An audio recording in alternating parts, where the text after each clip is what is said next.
Okay, so thank you very much for joining today to our webinar, Why is Panama the Gateway to Doing Business in Latin America?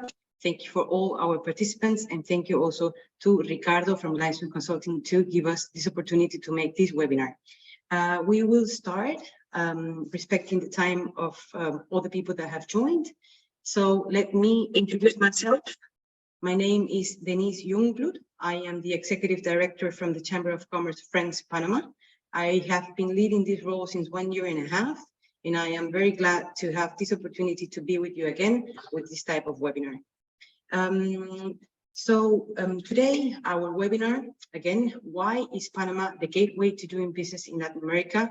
The purpose of this webinar is to give you really an overview of Panama as a country, but again, Panama as a possibility to do business in Latin America, and why it's such a hub, and not only in terms of logistics, but all the other elements that make Panama such an interesting company for investment and to settle your business here in the hub.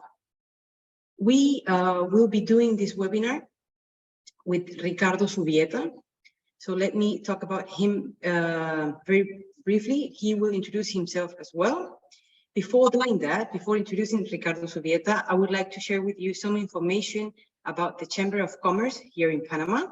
So this Chamber of Commerce, Friends Panama, has been created in lately or end of 2015. So it's a quite young chamber compared to other chambers in the region that have been created for more than 100 years. Because of this young let's say, time of creation, of development, it's a chamber that is still on development, but we have 60 members already, part of the network of the chamber here in Panama. And all these 60 members are distributed in different, more than 11 industries. That is related also to the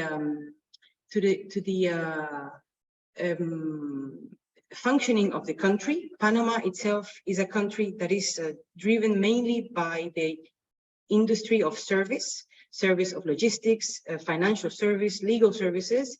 But Ricardo will tell you what are the trends that the country offers just to balance that industry or that correlation of the different industries in the country. So our Chamber of Commerce, again, has been created 7 years ago, and we offer 3 different aspects. We have different events and different services. One of the events, for instance, is one of the webinars that we provide in order to be to give all the information that is relevant to the different aspects. So that's the chamber, and that's me. So now to the person that is going to expose, Ricardo Zubieta is a partner at Limestone Consulting. Limestone Consulting is one of our members in our network. He is responsible for executing projects and opening new business in Panama. He's a lawyer with more than 20 years of experience in commercial, corporate, and tax law.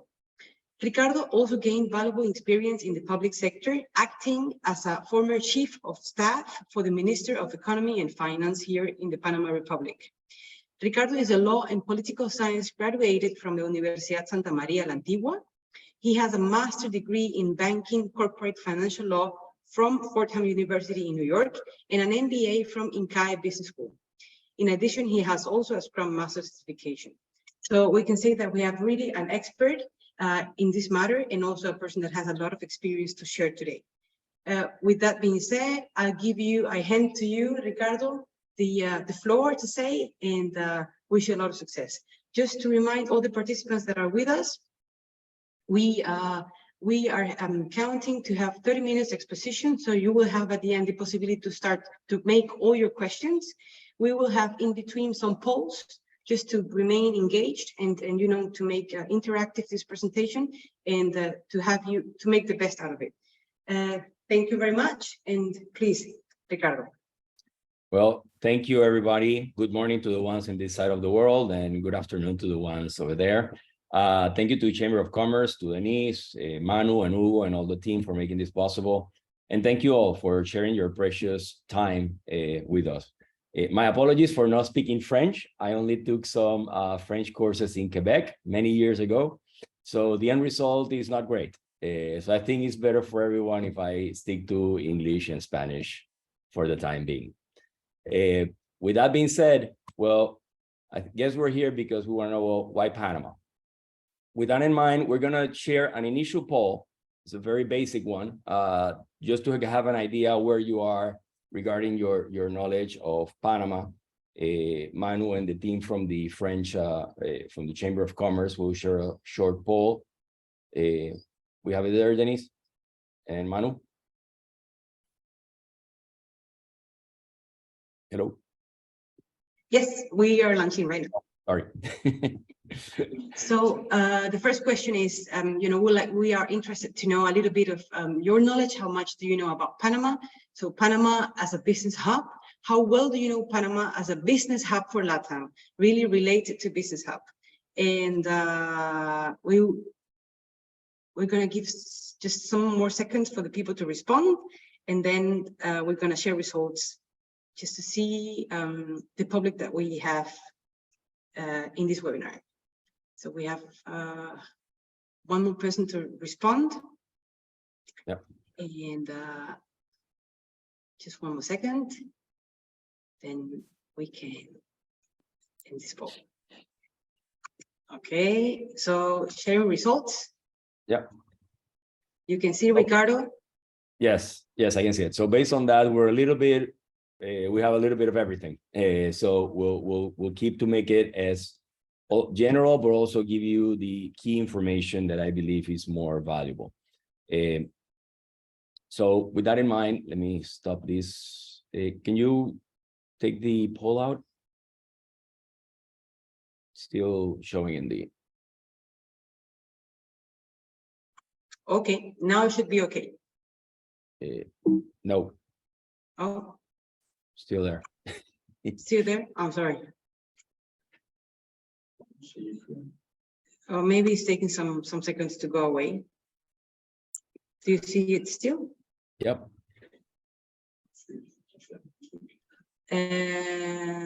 Okay. Okay. Normally, the poll has been ended, and yeah, I don't know. It's not going away. Okay. It's not going away. I'm very sorry. Don't worry. I'll make up the time. Don't worry, people. Yeah.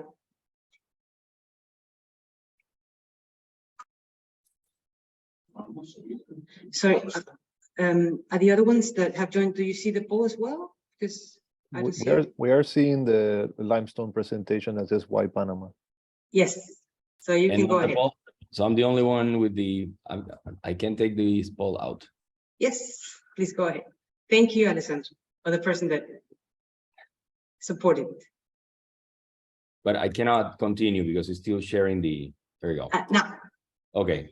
So why Panama? There's free flow of capital. That's one of the main reasons. There's no limitations on the flow of capital or the currencies that you want to transfer in and out. And importantly, there is no limitation with regards to the nationality of the directors or shareholders of the company, contrary to many other countries in the region, where you must have X amount of the nationals from the country you're doing business in. So we're directly, obviously, because of the Panama Canal and because of geographical position, we're directly connected to both oceans, Pacific and Atlantic or Caribbean, depending on how you want to call it. We have direct flights to all the capitals in Latin America, more than 80 direct flights. We have direct flights to more than 25 destinies in the United States and 5 direct flights to Europe. This is very relevant when evaluating the possibility of having a hub for your business in Latin America, because obviously if you're going to do sales, we're not as connected as a continent by other means other than air. The train situation is very basic and it's mostly intra-country. So air, it's predominant, and we are probably the best connected location in the region. We're free of hurricanes and earthquakes. We do have a lot of rain, but compared to other countries in the region, as I said, we are free of hurricane, earthquakes, and other natural disasters. We are in the tropical rainforest of, as I said, Rain, we get a lot. We're one of the only 7 countries who are carbon negative. So that's a major plus if you are a ecology-centered a company. We have enjoyed political and economic stability since 1989. And I say 1989 because that's when the military government was taken out of power after the invasion. So that provides a safe shelter for most Latin American companies. They have some sort of limited operations here in the country as well.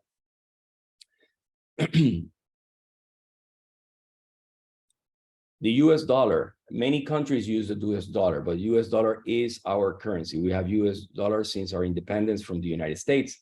The reason being, when building the Panama Canal, there was more people involved in the construction of the Panama Canal than actual population in the country. So the US dollar became our currency, and it is still to this day.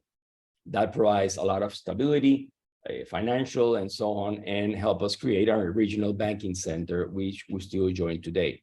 Our banking center has changed greatly in the last 30 years. It used to be an almost exclusively an international offshore center. Now it is not. It is a regional financial hub.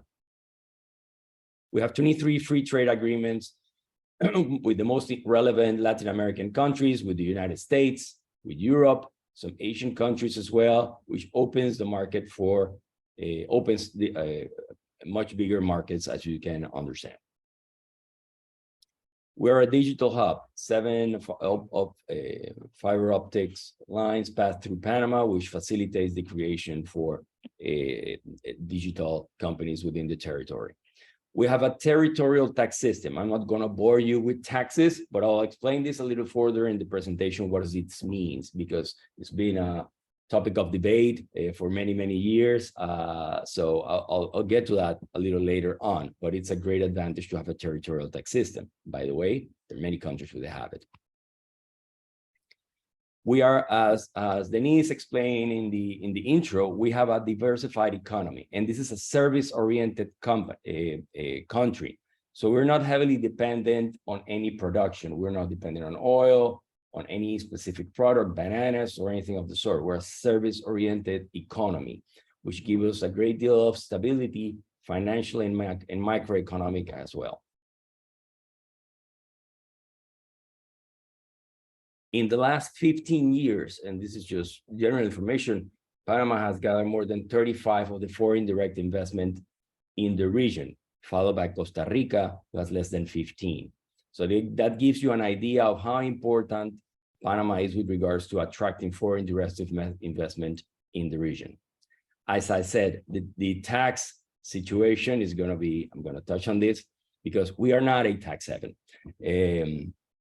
Why we're not a tax haven? Well, to be a tax haven, you have to apply a favorable tax system to foreigners compared to Panamanians, meaning I'll give you advantages if you're a foreigner the Panamanians don't have, and that's just not the case. I can enjoy the same advantages as a French national or an American national, doesn't really matter. Same rules apply to everyone. What we do have is a territorial tax system, and that is very important. Territorial tax system basically means you are taxed on the income generated on sales within the territory.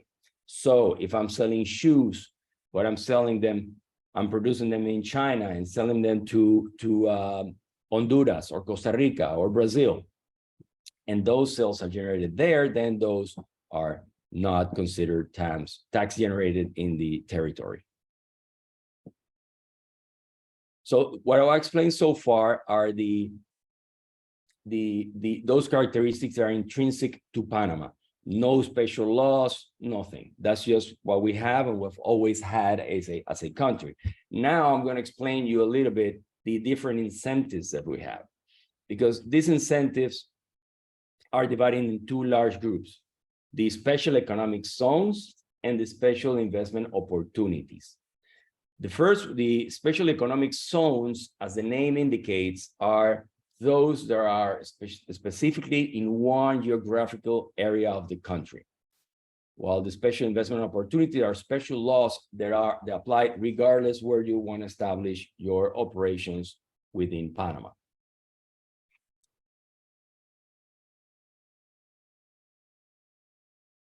So a little geography lesson, because it's just easier to understand. Here's Panama, here's the Panama City, and there is Colón City in the Atlantic. So Panama in the Pacific, Colón in the Atlantic. And a little trivia if you want. If any time you're asked if crossing the Panama Canal, you're going to be crossing east to west or north to south, the correct answer is you're crossing north to south, not east to west, because Panama is sideways. It's not like this, it's sideways. So you'll be crossing north and south. The Panama Canal, as you see in the map, is right next to Panama City and to the city of Colón in the Caribbean side. So it's not a brook, we're right next to each other, the city, we can see the city we can see the canal and drive to it from our office or from the chamber. We're very close to it. Panama City and Colón, as I said. So first, we're going to look at the Colón duty-free zone. The Colón duty-free zone, as the name indicates, is in the Caribbean. It's in the side, in that side of the country. It's the oldest one. It comes from 1963. As you can see in the left side, you can see the Colón City. It's very small. It's a small city. And you can see at where the Colón duty-free zone is located. There's an airport next door. So you have ports to the left that you can see in the picture. You have the airport on the right. And you have connectivity that we'll explain a little further along. It's the largest container terminal in the largest duty-free zone in the hemisphere. It's been one of the oldest. It has advanced multimodal logistics systems, inter-American highway, world-class ports, as I mentioned, and it has an interoceanic railroad that connects Pacific to Caribbean and vice versa. The main business of the duty-free zone is the sale and repackaging of goods. It's not for services, it's more for goods, shoes, fabrics, electronic devices, and so on. That's the main goal of the duty-free zone. It's what it's done since 1963, I believe, so 67. So now we have Panama Pacifico. Panama Pacifico, as the name indicates, it's in Panama City. It's in the Pacific side. It used to be a military base. And I explain, I won't bore you with history, but the Panama Canal was under US administration until the year 2000. And the United States had several military bases along the sides of the canal, on the Caribbean and on the Pacific. So when these military bases were transferred to Panama, Panama had to find a function for them. In the case of Panama Pacifico, the country decided to give a concession. The concession was awarded to a British group called London and Regional, and they are developing Panama Pacifico.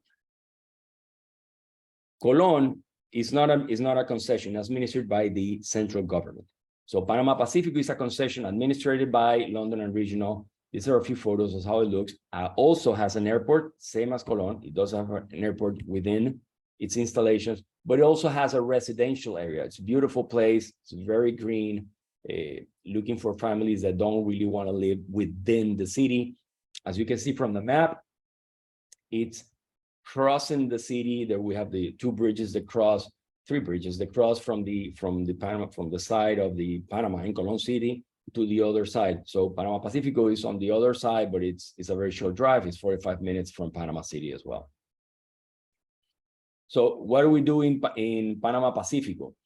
Panama Pacifico, at the end of the day, has a little bit broader spectrum. It's more focused on services. You see a lot of companies doing research and development, services, reinvoicing, and technology companies as well.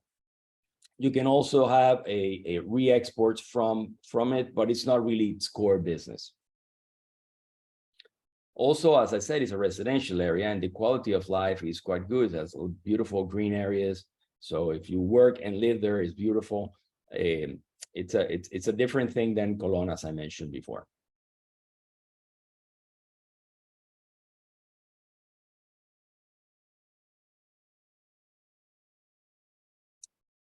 So the City of Knowledge. The City of Knowledge also was a military base, probably the largest base. I'm not 100% sure, but I think it was the largest base in Panama. And part of that military base was transformed into the City of Knowledge. The City of Knowledge, it's a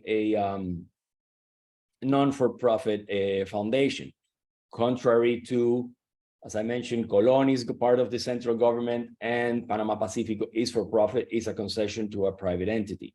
This is a non-for-profit organization. And its core business, we can say, this is the location right next to the Panama Canal where it says Esclusas de Miraflores on the left. That's actually the locks, the Panama Canal locks. So it's right on front. You can go walking to the locks. It's right there. It's very close to Panama City as well. The main goal, I won't say the main goal, but what most of the investments at City of Knowledge are related to research and development, education. There's several multinational organizations. The United Nations has an important regional headquarters there as well. So it's a little more educational, more research and development oriented, but also has a strong emphasis on startups and offers a lot of incentives to those startups. Now, the incentives in Colón, in Panama Pacifico, and City of Knowledge obviously vary, but they all want to make sure to make it as easy as possible to have inflow of investment in Panama. So therefore, some special conditions with regards to employment and to labor and to immigration are available to all of them. I won't get into the details of each one because you'll get bored. If you're interested, feel free to contact us and we'll let you know each one how it's different. But they all offer incentives in those areas, as I mentioned. Now, as I said, those were the three special zones, as I said, geographically located. Now I'm going to talk to you about special incentives the government has created. And there are many, but I'll focus my attention on two. The first is SEM, is the headquarters for multinational companies. This law was passed in 2007. And the idea was to attract foreign direct investment to job generation and technological transfer. It provides several incentives. Obviously, taxes are important, an income tax of 5%. Dividends are tax exempt. There are, and I'm not going to repeat everything that it's on the chart, on the presentation. You can see them there. But as I said, likewise, to the ones that are geographically located, immigration is going to be important. Labor conditions and labor laws are going to be relevant. And obviously, taxes. So taxes are 5%, as I said, and dividends are tax exempt. Now, there is a caveat. These SEM companies, if registered, these are for investments that are greater, for groups that have assets greater than $200 million. And the applicant must provide services to at least 7 affiliates, subsidiaries, or associated companies. This is not to sell directly to customers. This law is to make sure that you provide services within your group. So that is the keystone for this and the following regime that I'm going to explain. Economic substance becomes very important. These are not paper companies. These are actual companies with employees and everything. And as the name indicates, it's for multinational companies. This is not for smaller operations. That being said, there are incentives for smaller companies that want to establish here, just that they didn't require a special law. So EMA is it's a more recent, it's very recent. It was passed just 3 years ago. EMA seeks to promote and attract investment on production processes to generate employment and tech transfer. This is light processing. and I want to be very clear with this. I'll tell you why Panama is good, but I'm going to tell you what Panama is not good for. If you're going to do all your manufacturing in Panama, we're not going to be very competitive. For the reason being, Panama has the highest minimum salary in Latin America. So we're not going to be competitive if you're going to do large production in Panama. What can work for you is you're going to do some light manufacturing, conditioning, repairs, maintenance, or specific sectors. That's where this is aimed for. This complements the EMA, complements the SEM, meaning if you're registered already with SEM, you can apply for EMA and be able to enjoy both things. Once you're registered either with EMA or with SEM, you don't need to renew your license. You already have it. So you need to comply. Here, the conditions for EMA is 75 million, or entities you should relate services to at least 3 related companies. So that's the difference between EMA and SEM. So as I was saying, this is the first. I talked to you about the characteristics that Panama has as a whole to offer for any company that wants to establish here. Secondly, I indicated geographical areas where special zones are with special regimes. And thirdly, I explained those special laws for multinational companies and for EMA, which is also for multinationals, but more in the processing or light manufacturing companies.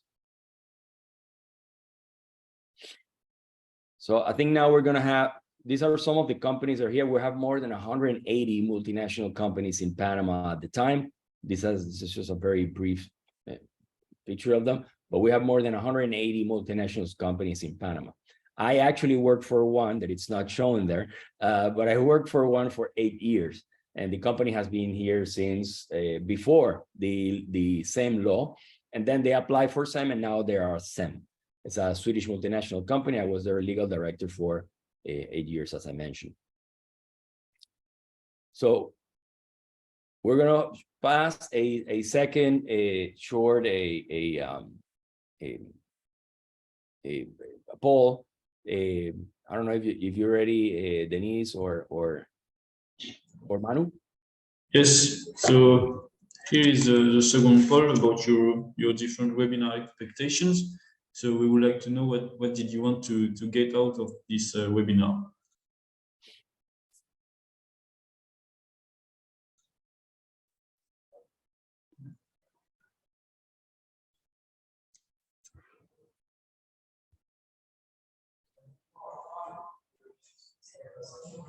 Okay. We'll wait a few seconds. Wait. Oh yeah, we're still waiting. This is thanks to the ones that have voted. So here are the results. Normally everyone must be able to see it. So a few of you already have projects in mind in Panama. Mm-hmm. And that's it. And we have 6 out of 8. Yes. Okay. All right. So we'll continue then. So let's say you're interested in investing in Panama. So what now? What is in it? Well, you have to, Manu, I'm still on your poll. I can't change the page. I stopped the poll already, so normally it should not be. You're still seeing the poll? Yeah.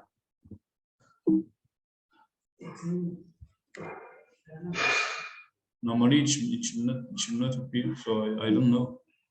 It's the same as before, that it was stuck with the poll and didn't move to.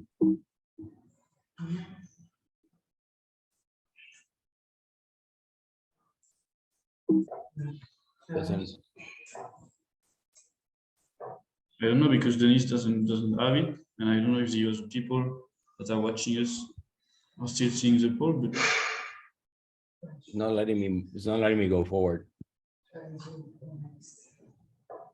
Ah.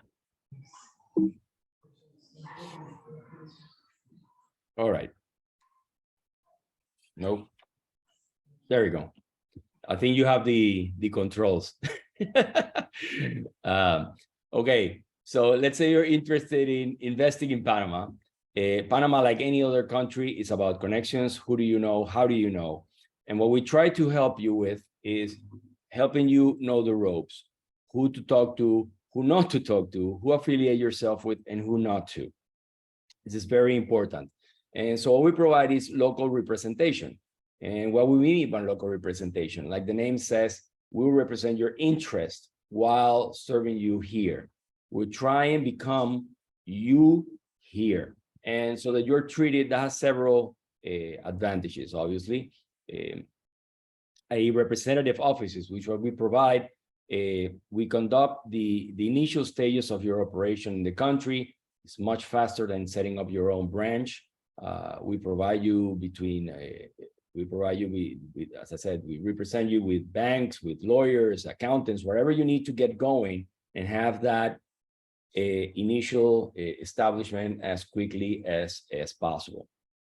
It's a much faster speed time to market than if you do it on your own, or even more if you're traveling back and forth from wherever you are to Panama to get things done. So it's like an interim management position that we do. We represent your interests.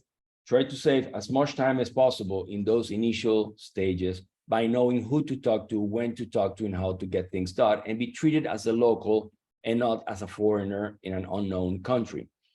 As I said, I work for a multinational company, and I had to go to other countries to initiate business, and I know it's very hard to find people to trust. Beside your lawyers, you don't really know the rest of the people in the country, so it's very hard to get things going. And you depend a lot on your lawyers, even though these are not normally, a lot of the issues are not law related, are just commercial or transactional. So this is what we try to help you with to make this smooth transition or this smooth project as much as possible. What do we help you with? Well, we help you open a bank account. We help you find legal professionals in the different areas: legal, accounting, human resources, brokers, real estate brokers, insurance brokers, or whatever you may need to get things going. Understanding your initial payrolls, your obligations with the Social Security, and all those things that are very bureaucratic and change from country to country. Some countries more than others, but we're all bureaucratic in that regard. And we'll help you navigate that so that it's a smooth sailing or a smooth landing as possible. So that's us. That's the end of our presentation. I'm more than happy to answer any questions you might have regarding these, or any things that you might think I left behind. Yeah. Thank you very much, Ricardo. Thank you very much, Emmanuel, and thank you very much for all the participants that joined today our webinar. We hope that we have given you the right information as an introduction of Panama as a business gateway for Latin America, and really that is Panama might be known or has a reputation in terms of tax haven, but we hope that we have cleared this topic for you and that has been interested. We will launch one last question in order to know if you would like to be contacted. So to get more information from the Chamber of Commerce or from Limestone or Ricardo Zubieta directly. Also, this is a space for you. If you have specific questions in this webinar, we have a small group. So, like a petit comité. So you can type your question or you can raise it directly if you activate your microphone. Both are possible. Take this possibility to have this expert that can reply and respond to you, immediately. So we will give some minutes for people to respond to a question if you would like to be contacted to get more information, and give you some time to make a question, or if you have a doubt, you would like to have some more specific information about any topic. So in the meantime, I would like again to thank you, Ricardo, for all this information from the Chamber of Commerce. It's important to show all the possibilities that the country has to offer as a potential country to invest. And it is important to mention that there are always three pillars when we consider investment. Of course, is a law that supports the activity of investments. You know, the country draws a law and approves it. And normally this law have a financial pillar. So what are going to be the benefits? What are the requirements? For instance, for some company, there must be a requirement to have a capital worldwide, to have different, you know, it's not only beneficial taxes, there are also some requirements that are related to this financial pillar. And there is this other pillar that is related to labor or to the residents, so that people can live here with the proper permission to be here in the country. Yes. So yes, yeah. As you mentioned, the always in all of these incentives, and even in not just regular laws, you want to incentivize. There's a component of tax, a component of immigration, and a component of labor, because all of these are targeted towards having a transfer not only of technology but of knowledge. And we cannot have a transfer of knowledge if we don't allow the foreign professionals who know their business come in Panama and work here and transfer their knowledge to the Panamanians, the labor force that they will hire in the future. So they all have those components. Not all regimes are for everyone, and I think that's the message that I wanted to convey. If you are more into goods, probably Zona Libre is your thing. You're more into service, Panama Pacifico, maybe research and development in Ciudad del Saber. So it really depends what you want to do, what you want to accomplish. Or if you just want to have your center of operations here as a redistribution center. So that's all a possibility. Yes. So thank you very much. Again, if anyone has a question, please do not be shy. We're a small group. You can ask your questions if you activate your microphone or raise your hand or type your question. Okay. Just to give you some more time as a reminder, the Chamber of Commerce here in Franco-Panama, we are a part of the global Chamber of Commerce in international. So the correct name is Chambre de Commerce France Internationale. So we are part of a network that has presence in almost 100 countries, and all our websites, they offer a very good overview of the country, of the services, of the members that we have, and of the events. So for the ones that are living in Panama or plan to come to Panama, you can always have a look at the events that are coming. So I invite you really to join to our events this Friday. If you are here around, they're going to be a Fête du Vin, you know, related to the community of French. So you're very welcome to join us. And I think there is a question. Okay, so there's a question, Ricardo. What about for who want to invest in hospitality and tourism in Panama? Yeah, there are, well, first of all, it depends what type of investments, obviously. It's not the same, a large beach hotel than a small boutique in the city. So it really varies. There are incentives for tourism, there are special incentives for tourism. And there's a new law, it's a kind of a controversial law, that also provides tax credits in your investments in tourism. That is a still law, but I have to be honest, it's still very controversial. It still has a lot of opposition in the country. That being said, that law aside, there are still investments for tourism. It really depends what type of investments you're going to do. Panama has been lagging in tourism promotion, but we have established a fund for the last government and it's still carrying to this one. So for the first time in our history, we're having two different governments following on a plan to promote tourism internationally. With the pandemic, that took a step back, but I'm very optimistic that it's something that is going to begin to grow in the short term.